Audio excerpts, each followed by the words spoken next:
بسم الله الرحمن الرحيم الحمد لله رب العالمين والصلاة والسلام على أشرف الأنبياء والمرسلين سيدنا محمد وعلى آله وصحبه أجمعين.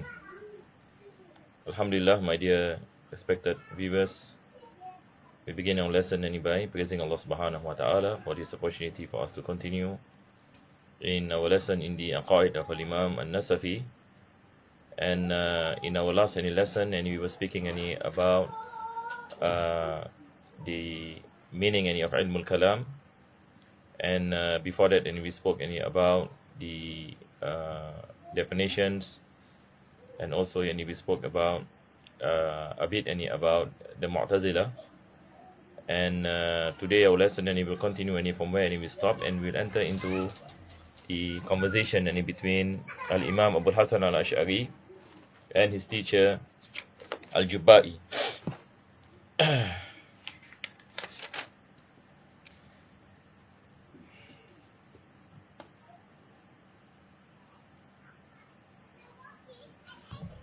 So this is where we are going to continue, inshallah, and we go back into our notes. It'll be easier for us to see. Okay.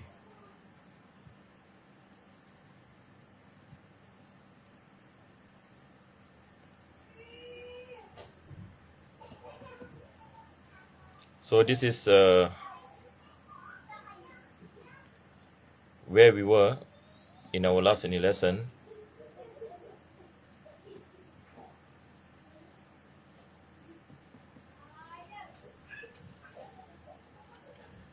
Al-Imam At-Taftazani spoke about the emergence of the madhab of the Mu'tazila, and he mentioned the reason why he mentioned this specifically because this is an example of one of the schools of thought that has established their foundations, and likewise they have the branches then sprouts out of that any foundations. So this is where he mentioned the emergence of the madhab of the Mu'tazila. I believe this is where we stop, right? I believe this is where we stop in our last lesson. So inshallah, in that case, we will continue from here. Bismillah.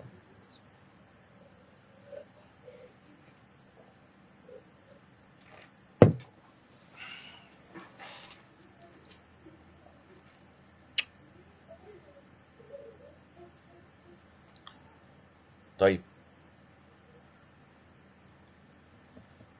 So he said, وَهَذَا هُوَ كَلَامُ الْقُدَمَاء وَمُعْظَمُ خِلَافَاتِهِ مِنَ الْفِرَقِ الْإِسْلَامِيَّةِ خُصُوصًا الْمُعْتَزِلَةِ خصوصا al-Mu'tazila. So we mentioned that as the time after the death of the Prophet sallallahu alaihi wasallam, and after the time of the Sahaba and the Tabi'in, the emergence of these false ideologies that are contrary to the Islamic belief, the profound Islamic beliefs. So when the emergence of such sects within Islam, so the scholars of Islam are in need to explain the truth from the falsehood.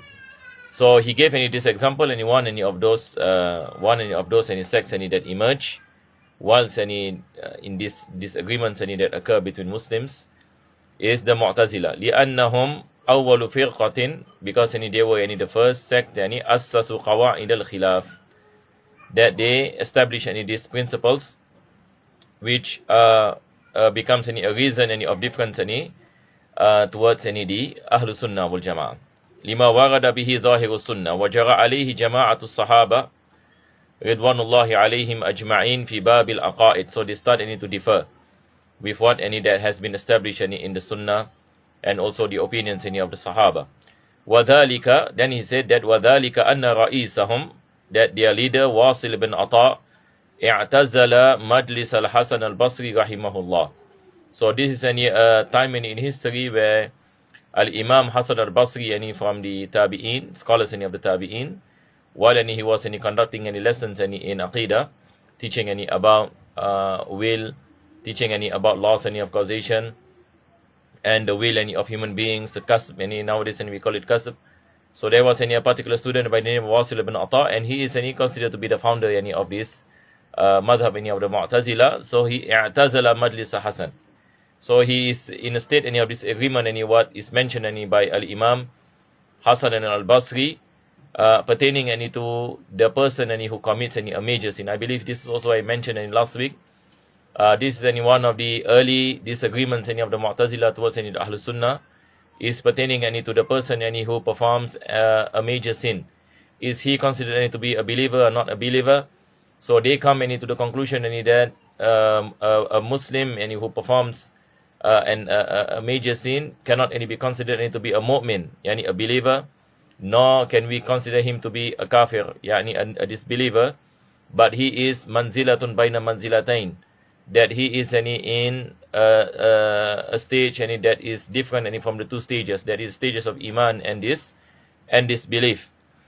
So he, due to this agreement, i'tazala, that's why the word mu'tazila, it means i'tazala to what you call it, to be away from. I'tazala it means to be away from, meaning he departed the lessons of Hasan al-Basri. So his followers become to be known as the Mu'tazila. So he said, يقول إن مرتكب الكبيرة ليس بمؤمن ولا كافر. This is the opinion of Wasil ibn Ata. ويثبت المعتزلة بين المنزلتين, and the Mu'tazila they establish this station between two stations, and that's what we mentioned. So person who commits a major sin cannot be considered to be a believer, nor he is considered to be disbeliever, but he is what you call it, in a station in between the two stations. So this is contrary to the mazhab of Ahlus Sunnah. Mazhab Ahlus Sunnah, we still consider him to be a believer. We still consider him to be a believer, because committing of major sins does not make a person an apostate, nor it makes a person, as what the Mu'tazila is mentioning, a station between the two stations. فقال الحسن, then Al-Imam Hasan al-Basri, he said, قد اعتزل عنا فسموا المعتزلة. So due to this connection of Wasil ibn Ata and Imam Hasan al-Basri, so the words of Al-Imam Hasan, he mentioned i'tazalana Wasil, Wasil has left us. So that is why it follows and it becomes the name al-Mu'tazila. نعم وهم سموا أنفسهم أصحاب العدل والتوحيد لقولهم بوجوب ثواب المطيع وإقاب العاصي على الله تعالى ونفي الصفات القديمة عنه. But the Mu'tazila last time they do not call themselves any Mu'tazila. Ahlul Sunnah term them as Mu'tazila. They call themselves as Ashabul Adli wa Tawheed, the people of justice. So they claim as that they are the people of justice, because they believe that a person what you call it, has this ability for him to initiate his own actions, that he is not forced by Allah subhanahu wa ta'ala, nor that his actions is a creation of Allah subhanahu wa ta'ala, because they believe that in order for us to establish justice, we have to come to the conclusion that human beings have the ability, not only have the free will, but also have the ability to create their own actions, by those actions they will be judged by Allah subhanahu wa ta'ala. So this is one of the points of difference also between the Mu'tazila and Ahlus Sunnah. And the reason why they say this is based to their understanding to establish justice. Because the Mu'tazila, we have to understand that they do not agree with the Ahlul Sunnah when the Ahlul Sunnah mentioned that the actions of human beings are a creation. This is what we studied in Kharida Bahiyya, we studied in Sanusiya, the commentary of Sanusiya, that the actions of human beings are makhluk, creations from Allah subhanahu wa ta'ala. Whereas the Mu'tazila, this is the point of difference for us and the Mu'tazila, they mention that the actions of the human beings are a creation of human beings themselves. So human beings have this ability to create their own actions by deposited power. If you can remember, we spoke about al-quwwatul mud'a. The Mu'tazila believes in what is called as quwwatul mud'a, deposited power. And the reason why they have these differences, because the issue of justice, the issue any of justice, because to them, if they adopt any this viewpoint any of the Ahlul Sunnah that says that that human beings do not have the ability to create any their own actions, then to the Mu'tazila, yani this is any enforcement. Yani you are enforcing any human beings that you do not any ascribe what you call, you do not say that the actions can be done any by human beings. But Ahlul Sunnah any, of course, any we spoke any about this. It doesn't mean that Allah Subhanahu wa Taala created any our own actions. It doesn't mean that we are forced. Yani Allah Subhanahu wa Taala, yani He judge us any based any on our intentions. Yani our actions any is a mirror of our intentions. So we are accountable any for the actions any that we have done, despite that we do not create any those actions. It is Allah Subhanahu wa Taala is who created any those actions. So these are the main one of the main differences any between us and the Mu'tazila. So they name any themselves Ashabul Adli, as though they are the people any of justice, that they believe any that it is wajib upon Allah Subhanahu wa Taala to do what is best any for human beings. This is another thing which we get into it inshallah after this. We will see any the conversation any between Al-Imam Abu Hasan Al-Ash'ari and his teacher Al-Jubai, and his teacher any Al-Jubai, inshallah, and we speak any about that any earlier after this. But here any basically this is any the name. This is the name any of the early any Mu'tazila, any they ascribe themselves any to this name. Just like any nowadays any you have sects any that are divine in Islam, they give any good names any to themselves. So but after any they are rebutted by the people any of knowledge, so their original name stay put. And for example, the Mu'tazila last time they called themselves Ashabul Adli wal Tawheed, but after any the emergence any of rebuttals any of the Ahlul Sunnah any towards them, then the name any goes back any to the name any Mu'tazila. Until today any you don't even hear any the name Ashabul Adli wa Tawheed, correct or not? But you hear the name any of the Mu'tazila. This is any because their views any has been rebutted any by the Ahlul Sunnah. Likewise any the other sects any in Islam, and likewise any in the age any that we are living any today, if you have divine any sects any in Islam, if they will give any a good name any to their group or to their ideology or to their sect. But it is after some time when the scholars of Ahlul Sunnah any rebutted them with clear any evidences and people any are convinced, then you will find that it will go back any to the name that is given any by the Ahlul Sunnah. You will not find any the name that they chose any for themselves any to be prevalent.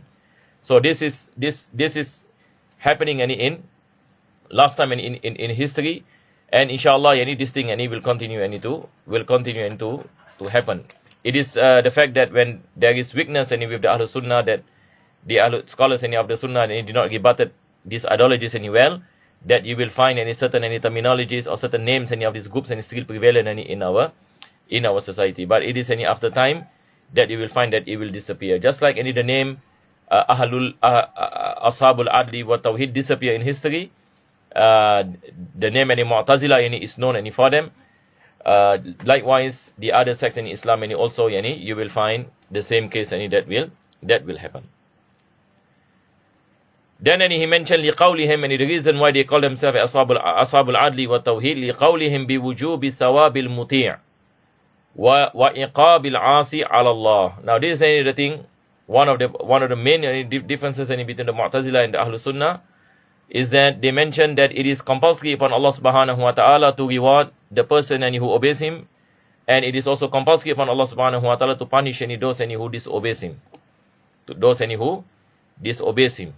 So this obligation that they mention obligatory upon Allah, this is the point of difference between us and the Mu'tazila,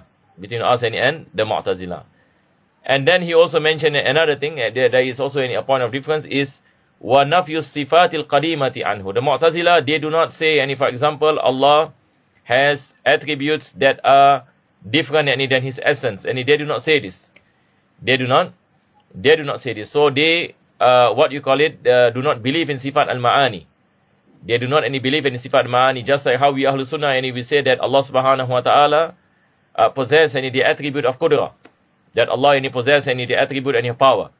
the attribute of irada. This is what we study in Aqidah. So we say that this sifa, it subsists in the entity of Allah subhanahu wa ta'ala. So it is not the same as the entity, but it subsists. Now this is a point of difference between us and the Mu'tazila. The Mu'tazila, they do not believe in such an attribute that subsists within the entity of Allah subhanahu wa ta'ala. So these are some of the things that Al-Imam At-Taftazani mentioned. So inshallah our lesson for today will be this. So I believe actually I have mentioned this. Sometimes I will like to apologize. Sometimes we enter into certain repetitions. But just treat it as a revision inshallah. Just treat it as a revision. So now we will look at what the author mentioned, Munadharatul Ash'ari lil Jubba'i. So there is this debate, a famous debate between Al-Imam Abul Hasan al-Ash'ari. We spoke about Imam Abul Hasan al-Ash'ari, yani the one who established the Aqidah of Al-Sunnah. And he has a teacher by the name of Al-Jubba'i. This teacher is in reality his stepfather, because Al-Jubba'i married the mother of Al-Imam Abul Hasan al-Ash'ari. The mother of Al-Imam Abul Hasan al-Ash'ari, and he passed away. The father he passed away. And Al-Jubba'i one of the leading Mu'tazilite and scholars during that time. He married the mother of Al-Ash'ari.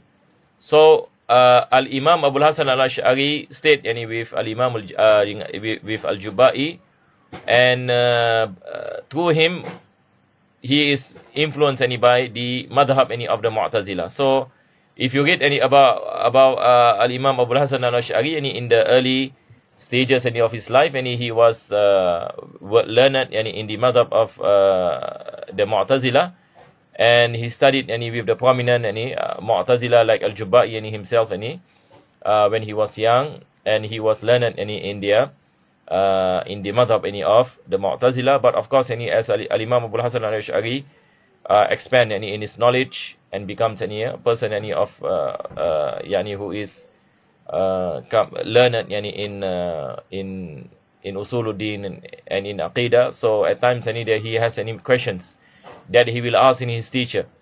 So there are many debates and many disagreements between Al-Imam Abul Hasan al-Ash'ari and Al-Jubba'i and the rest of the Mu'tazila scholars during his time. So this is one of an example of a debate. In reality there are many debates. Al-Imam Abul Hasan al-Ash'ari debated with the Mu'tazila with many discussions and many debates, and he will prove to them about the ideologies that are false and that are believed by the Mu'tazila. So this is one of the famous debates. Sheikh Taftazani started off by saying, Summa innahum tawarralu fi ilmi al-kalam. Summa innahum tawarralu fi ilmi al-kalam wa tashabbasu bi adiyal al-falasifa. So the Mu'tazila, what is the problem of the Mu'tazila? Here Al-Imam Taftazani is saying that the Mu'tazila, despite their belief that they are against the Ahlul Sunnah, they entered into Ilmul Kalam. But the problem is when they enter into Ilmul Kalam, into the knowledge of Aqidah, with their differences with the Ahlul Sunnah, they are influenced by the philosophies of the ancient world, the Greek philosophy, the philosophy of the Greeks, and the philosophy of the Romans, of the Hellenistic period, for example. So they are heavily influenced by philosophy, and they start to be influenced by some of these philosophies that are against the Islamic beliefs. So this is what the author is saying, وَتَشَبَّسُوا بِأَدْيَالِ الْفَلَاسِفَةِ فِي كَثِيرٍ مِنَ الْأُصُولِ. So it is the foundations that they have built in their madhab is influenced by the philosophies that they have adopted and studied. The philosophies that they have adopted and studied. وَشَاعَ مَذْهَبُهُمْ فِي مَا بَيْنَ النَّاسِ. And all these beliefs and foundations that they have built is propagated by them, and many people are influenced by their ideology. Ila an qala al-Sheikh Abul Hasan al-Ash'ari li ustadihi Abi Ali al-Jubai. So until came al-Imam Abul Hasan al-Ash'ari. So al-Imam Abul Hasan al-Ash'ari came at the time where the Mu'tazila were very well established in Baghdad, and likewise in Basra, and their ideologies are adopted by the people, and it is widespread in Iraq and especially and other parts of the Muslim world, until came al-Imam Abul Hasan al-Ash'ari, and as what I mentioned earlier, in his early life, and he was a Mu'tazili. Al-Imam Abul Hasan al-Ash'ari, he was a Mu'tazili, and he was one of the top learned scholars of the Mu'tazila, and he was a student of the most prominent Mu'tazili scholar Al-Jubai, and who happens to be his stepfather. So this is basically the question that is posed by Al-Imam Abul Hasan al-Ash'ari to his teacher. The question was, ما تقول في ثلاثة إخوة مات أحدهم مطيعا والآخر عاصيا والثالث صغيرا. So Al-Imam Abul Hasan al-Ash'ari asked Al-Jubai, what is your opinion on three persons? He said, Mata ahaduhum muti'an. The first passed away in a state of obedience to Allah subhanahu wa ta'ala. You have a person, for example, who obeys Allah subhanahu wa ta'ala, who performs the obligations and refrains from the prohibitions, and he passed away. So this is the first person. Number two, he said, Wal akharu asiyan. The second person is the opposite. A person who does a lot of sins. And then the third person was Thalisu Sariran, and he passed away in a state of an infant or child, and before any puberty. So this is basically the question. Faqal, so the teacher said, Al-Jubai, he said, Al-awwalu yusabu bil jannah. The first who passed away in a state of obedience, he will be meant to enter Jannah, because he obeyed Allah subhanahu wa ta'ala. Wa thani yu'aqabu bin nar. And the second is punished by Allah subhanahu wa ta'ala and be made to put into the hellfire. And then when it comes into the third, وَثَالِثُ لَا يُسَابُ وَلَا يُعَاقَبُ. As for the child, who has not reached puberty, he will not be given any rewards, nor he will be punished. Then Al-Imam Abul Hasan al-Ash'ari said, قال الأشعري فإن قال ثالث. If the third said, Ya Rab, the third meaning who? Meaning the child who has not reached puberty.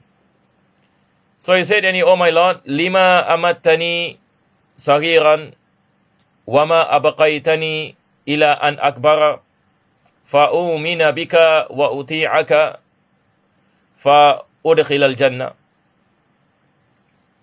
fa'adkhul al-jannah. So he said that if the third asked Allah subhanahu wa ta'ala, the child, oh Allah, why do you not make me die as a child? Why do you make me die as a child, and you do not make me as an adult? Because now he's speaking about the third one who is the child. So the child is asking, Oh Allah, why you do not make me an adult? Instead you make me die as a child. If you make me as an adult and I am able to believe in you and obey you, I will enter Jannah. Then Al-Imam Abul Hasan asked his teacher, Mada yakulu Rabbu Ta'ala? What will Allah say? If the child says that, Oh Allah, why do you not make me as an adult? Why do you make me die as a child? Because if you make me as an adult, I can believe in you and I obey you, and then I will make to enter Jannah. Which is better, being an adult enter Jannah, or die as a child that is not given Jannah nor hellfire. So Al-Jubai mentioned, فَقَالَ يَقُولُ رَبْ إِن كُنْتُ أَعْلَمُ إِنِّي كُنْتُ أَعْلَمُ أَنَّكَ لَوْ كَبِرْتَ لَعَصَيْتَ فَدَخَلْتَ النَّارِ. So the teacher and he said that Allah subhanahu wa ta'ala will say that I know that if you become an adult, you will make any ma'siyah and you commit sin, فَدَخَلْتَ النَّارِ, that you will enter into the hellfire. That you will enter into the hellfire. فَكَانَ الْأَصْلَحُ لَكَ أَن تَمُوتَ صَغِيرًا. So for those who have the book, please underline this word, كَانَ الْأَصْلَحُ. فَكَانَ الْأَصْلَحُ لَكَ أَن تَمُوتَ صَغِيرًا. So Al-Jubai is saying that Allah will say that I know based on my knowledge that if you reach the state of adulthood, you will commit a sin. You will make ma'siyah. And that will be the reason that you enter into the hellfire. So it is better for you to die young as a child. So you do not enter into the hellfire. So here it is the word fakan al-aslah. This is the madhab of the Al-Jubai. The Mu'tazila, they believe in a concept that is called aslah. Which is better. So it is wajib upon Allah subhanahu wa ta'ala to do what is better for human beings. To do what is better for human beings. And based on his knowledge. This is the madhab of Jubai. That meaning if Allah subhanahu wa ta'ala knows that a particular person he will enter into the hellfire, then it is wajib upon Allah subhanahu wa ta'ala to prevent that from happening, and to make sure that certain things happen that will prevent him from entering the hellfire. So this is the best of the situations that Allah can give to a particular person. So they believe in this particular concept of al-aslah. فقال الأشعري, then Al-Imam Abu Hasan asked, فإن قال الثاني, if the second person asks, and the second person is the one who commit ma'siyah. So he said, Ya Rab, lima lam tumitni saghiran. He said, Oh Allah, why you do not make me die as a child? Li alla a'siya fala adkhulun nar. Why don't you make me die as a child, so that I don't commit sins? And if I don't commit sins, I will not enter into the hellfire. Famada yaqulu Rabb. What will Allah say? So can we see where this conversation is going? So now this is the point where Al-Imam Abu Hasan al-Ash'ari, he's saying that the second person who is the sinner, meaning as though Al-Imam Abu Hasan is saying that if you believe in aslah, that it is wajib upon Allah subhanahu wa ta'ala to do what is best, then the second person he will say that, Oh Allah, why do you make me enter the hellfire? Why don't you make me die as a child if you know that I will commit sin? If you know that if I become an adult, I will commit sin and I will enter the hellfire. Why, when you know that I will enter into the hellfire because of my sins, why don't you make me die as a child? Isn't that aslah li? And isn't that any better for me? So this is the question that is posed by Al-Imam Abu Hasan al-Ash'ari. So when he mentioned this, فَبُوهِتَ الْجُبَّائِ, and Jubai cannot find any answer, because he believes that by the knowledge of Allah subhanahu wa ta'ala, that Allah knew who are the ones who are committing sins, who are the ones who are obeying him, and Allah knew the abode of human beings. But if you believe in the concept of aslah, that it is wajib upon Allah subhanahu wa ta'ala to give what is best for human beings, so why don't he make the person who commits sins, and which he knew that this person he will enter into the hellfire, why does he not make that person die as a child, so that he will not enter into the hellfire? Isn't it any more deserving, or isn't it any better for that person? Which is better, to enter into the hellfire or to be safe from the hellfire? Of course, to be safe from the hellfire. So which is better, a sinner, an adult who is a sinner, or a child who dies as a child?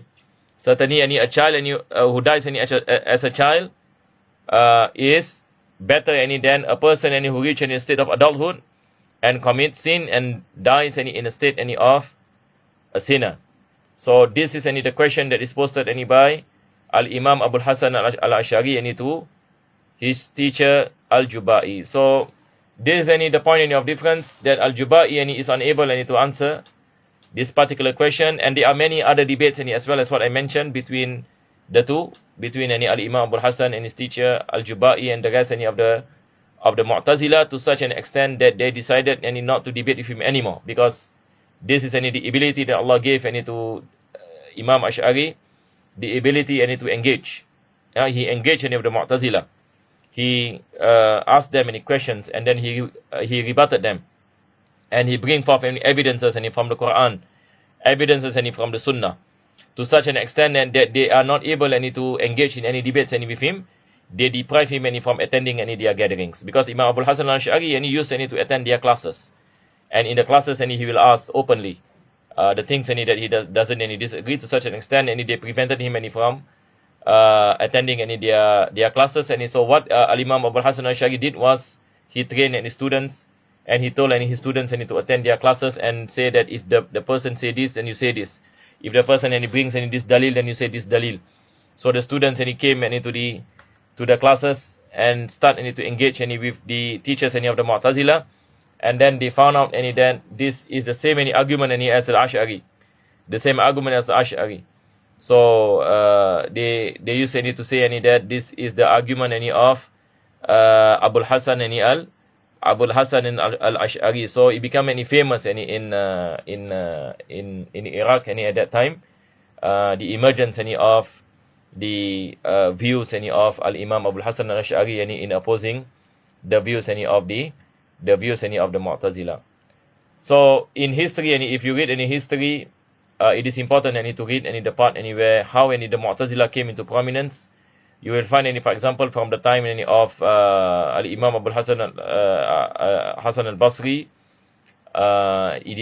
emergence any of Wasil ibn Ata, and then come any Amr bin Ubaid, and these are the early any Mu'tazilite scholars who propagated any the Mu'tazila al-Madhab, and is adopted any by the people of Basra, is adopted any by the people of Baghdad.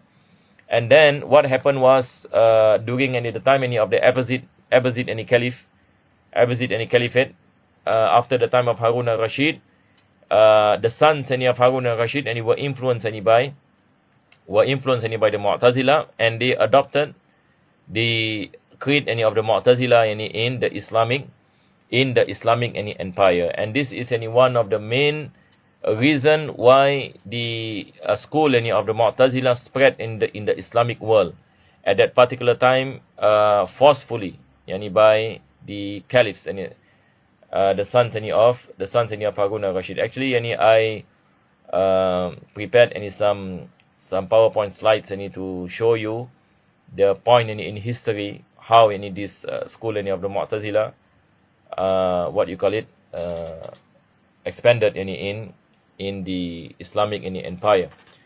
So maybe any I will show any some of it, inshallah. Just give me any some time. You can also any read up any on your own. You can read up about the Abbasid any Caliphate, the beginning any of the Abbasid any Caliphate, up to Harun any al-Rashid, Just give me any a moment, inshallah. Any I will show you some any of this part any of history, inshallah.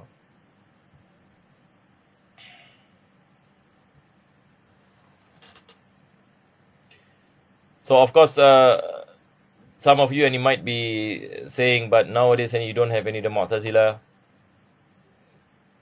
then how any do we benefit any from any this history?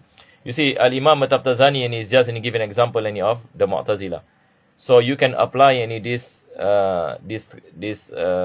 what you call it factor, or we say this what you call it this foundation in all forms any of ideologies. So nowadays any we live any with many ideologies, and for example nowadays we are still any facing any the ideology any of atheism. we are still facing the ideology of Darwinism. We still are facing the ideology of communism, materialism. So these are schools of thought and inequality. So just like how our scholars in the last time faced the Mu'tazila, and how they debunk the Mu'tazila, it is also the responsibility of the mutakallim, the scholars of kalam in this age, to look into those ideologies and how we need to explain Islam,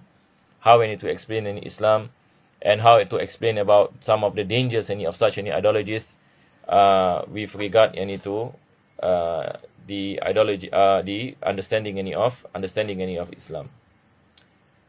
So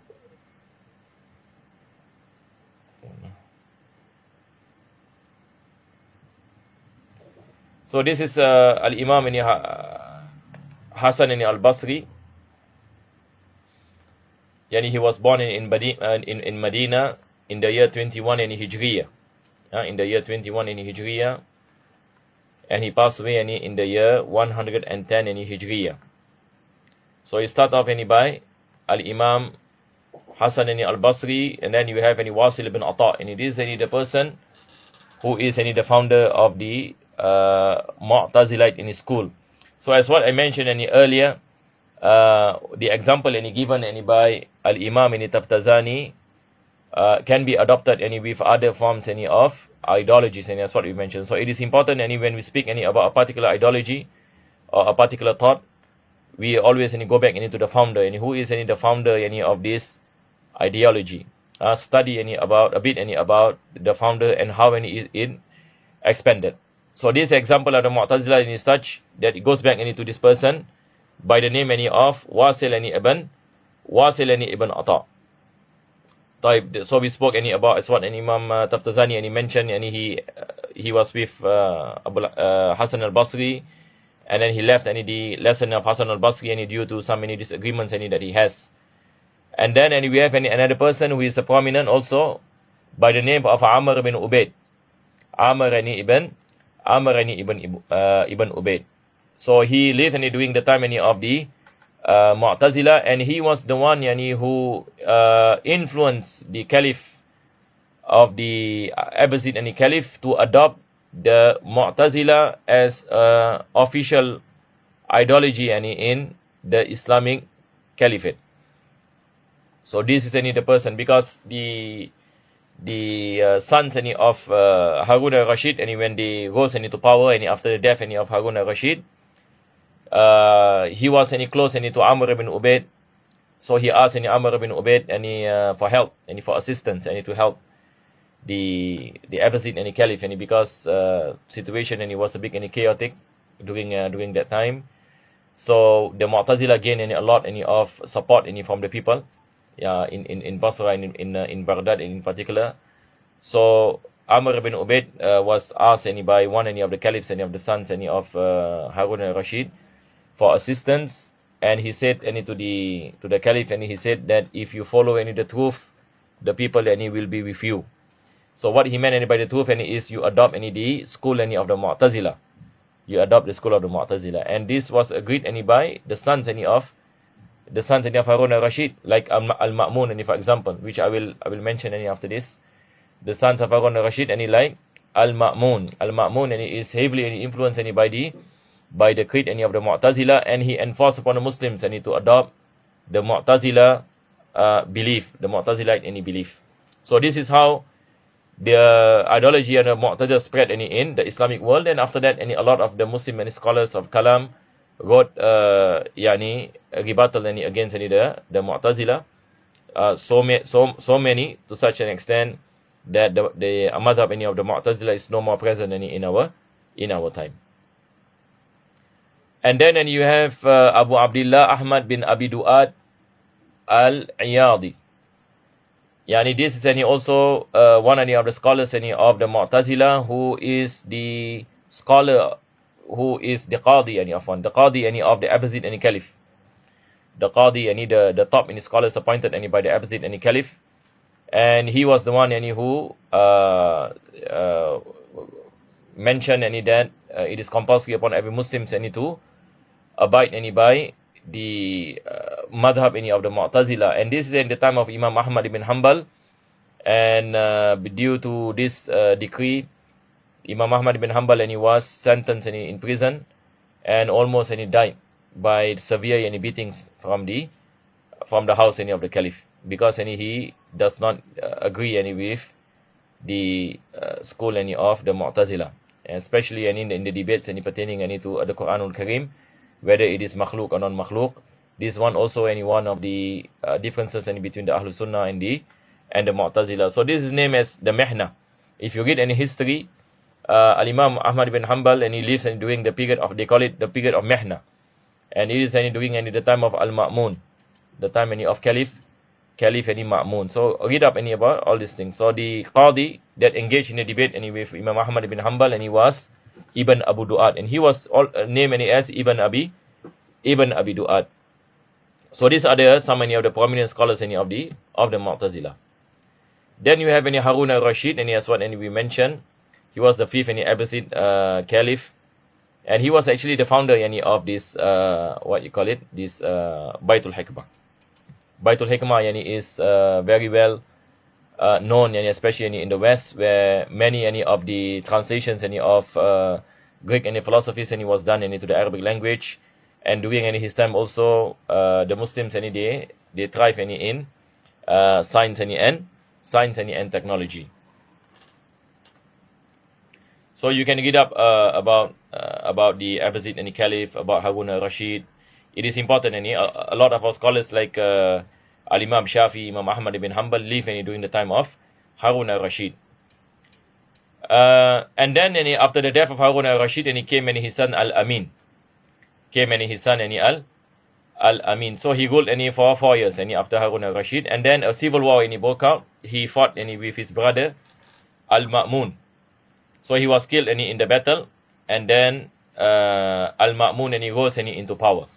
So when Al-Ma'mun rose into power, this is the time that he enforced the Muslims to adopt the the viewpoint of the Mu'tazila. So this becomes a big issue. It becomes a big problem, and it is the beginning of the Mihna. Many scholars were killed, and many others were imprisoned. And then after Al-Ma'mun, after Ma'mun, he came his brothers, until came Al-Mutawakkil, and then he decided to stop this enforcement of the madhab of the Mu'tazila. So now inshallah we go back to our book. So it is important that we read up some of its history.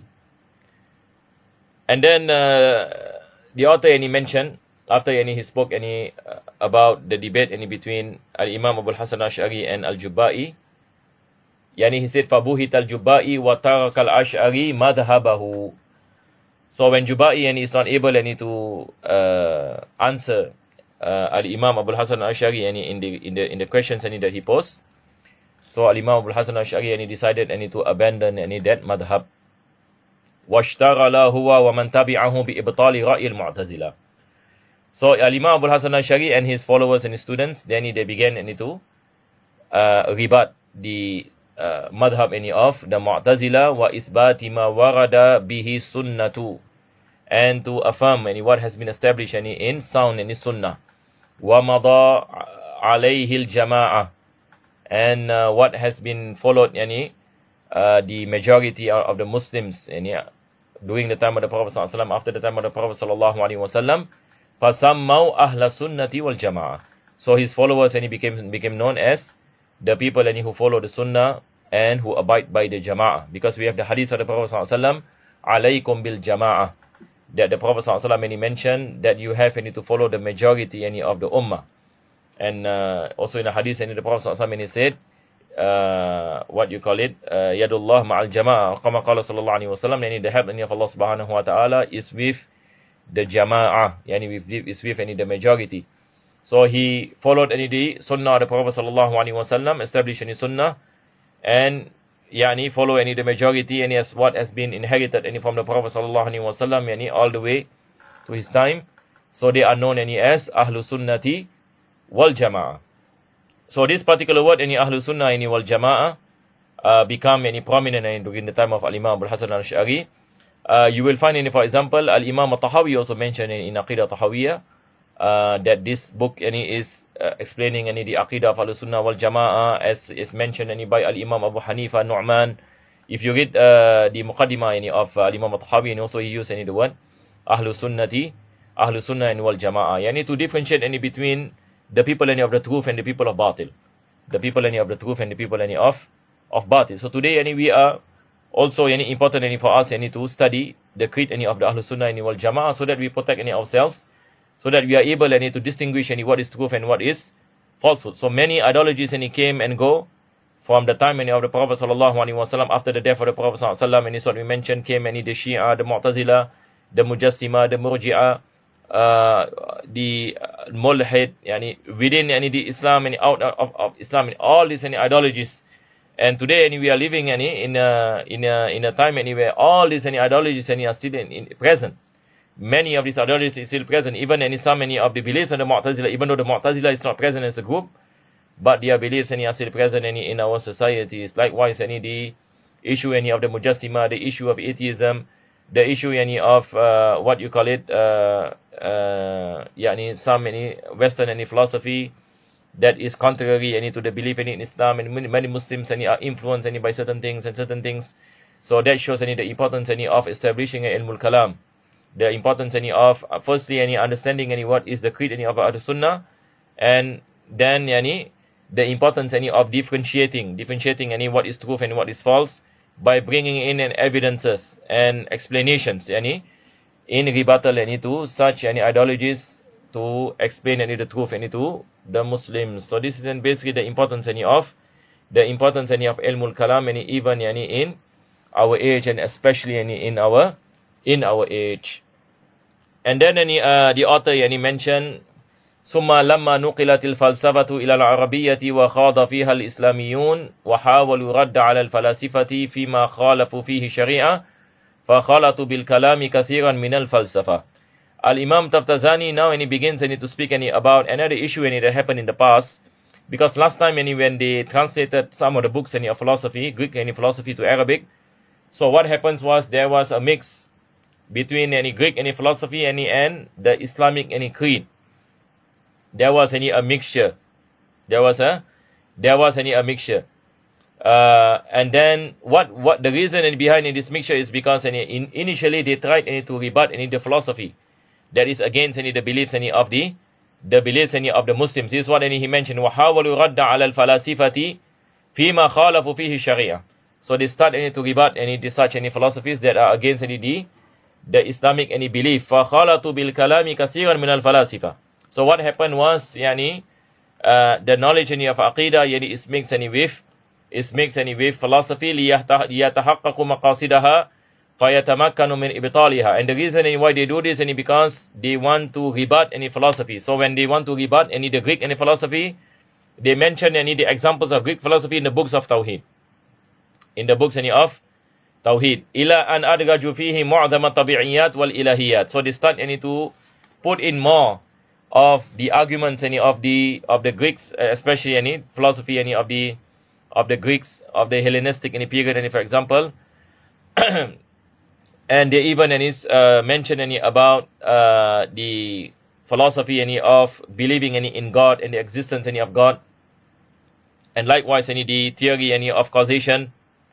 وَخَاضُوا فِي رِيَاضِيَاتٍ. And likewise in mathematics. حَتَّى كَادَ لَا يَتَمَيَّزُ عَنِ الْفَلْسَفَةِ. Until these books cannot be differentiated which is an aqidah, which is philosophy, because they are mixed in such. لَوْلَا اشْتِمَالُهُ عَلَى سَمِئِيَّاتٍ. And only when with regards to the knowledge of samiyat, the creed in Islam based on the text of the Quran and the Sunnah. وَهَذَا هُوَ كَلَامُ الْمُتَأَخِرِينَ. And this is what the later scholars mention about what happened in the early time of the early scholars. Again, it is about history, because what Al-Imam Taftazani is going to mention, why so many of the scholars they have a different understanding to the word kalam, because they remembered at one point of history the knowledge of kalam and its mix and philosophy. So there was any such things and it happened in the past. So it is a period in history which is important for us to take note. Because we have to understand, when the Muslims conquered the lands, the Muslims conquered Iraq and all these lands, and they begin to be exposed to many other ideologies. And they are exposed to Zoroastrian, they are exposed to the Ahlul Kitab at the greater level. They are exposed to the philosophies of the West and the philosophies of the East. So they translated this into Arabic. So when they translated this to Arabic, they start to rebut. When they start to rebut, they bring in these arguments into their books of Aqidah. To such an extent that a common person, when they read these books, he is unable to differentiate which is the knowledge of Kalam and which is the philosophy of the. So because of this mixture, there are some misunderstandings that occurred, which inshallah ta'ala we will speak about this in our next lesson. Inshallah ta'ala, if there is no question, inshallah, we will just stop our lesson from here. Bismillahirrahmanirrahim. Alhamdulillahi rabbil alamin. Allahumma salli wa sallim ala sayyidina Muhammad wa ala ali sayyidina Muhammad. Rabbana atina fid dunya hasanah wa fil akhirati hasanah wa qina adhaban nar. Wa sallallahu ala sayyidina Muhammadin wa ala alihi wa sahbihi wa sallam. Alhamdulillahi rabbil alamin.